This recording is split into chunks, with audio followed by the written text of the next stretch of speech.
ఒకానొక పొలంలో ఒక చీమ, ఒక మిడత ఉండేవి. చీమ ఎప్పుడూ నెమ్మదిగా నేల మీద పాకుతూ ఏదో ఒక ఆహారం సేకరించుకుని వెళ్ళి తన పుట్టలో దాచిపెట్టుకోవడంలో చాలా బిజీగా ఉండేది. మిడత మాత్రం హాయిగా స్వేచ్ఛగా గాలిలో తిరుగుతూ పాటలు పాడుకుంటూ తిరుగుతూ ఉండేది. పంటల మీద వాలి తిన్నంత తిని పాడు చేసి ఆనందిస్తూ ఉండేది. ఒకరోజు నెమ్మదిగా నేల మీద పాకుతూ తన దేహం కంటే పెద్దగా ఉన్న ఒక బియ్యపు గింజను లాక్కుంటూ వెళ్తున్న చీమను చూసి మిడత పకపకా నవ్వసాగింది. చీమకు కోపం వచ్చి, ఓసి పొగరబోతు మిడత, ఎందుకు నన్ను చూసి నవ్వుతున్నావు అని ప్రశ్నించింది. అందుకు మిడత, నిన్ను చూస్తుంటే జాలి వేస్తున్నది. నువ్వెంత, నీ ఆకలెంత? ఎందుకు ఎప్పుడు ధాన్యం లాక్కెళ్ళి పుట్టలో పెట్టుకుంటూ రోజంతా శ్రమ పడుతుంటావు?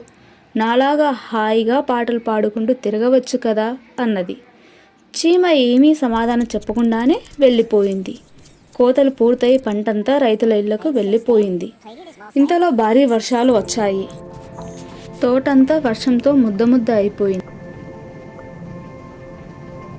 మిడతకు ఉండటానికి ఇల్లు లేదు, తినడానికి తిండి లేదు. అప్పుడు మిడత చీమ ఇంటికి వచ్చి, మిత్రమా, వర్షంలో తడిసిపోతున్నాను, ఆకలికి చచ్చిపోతున్నాను, నన్ను కొంతకాలం నీ ఇంట్లో ఉండనివ్వు, నువ్వు దాచుకున్న ఆహారం నాకు కూడా కొంత పెట్టు అన్నది. చీమ పక్కపక్క నవ్వి, వర్షాలు వస్తాయని తెలిసే నేను ముందు జాగ్రత్తగా ఆహారం దాచుకున్నాను, ఇప్పుడు వెచ్చగా హాయిగా ఇంట్లో ఉంటున్నాను అని చెప్పి లోపలికి వెళ్ళిపోయింది. నీతి: ముందు చూపు అవసరం.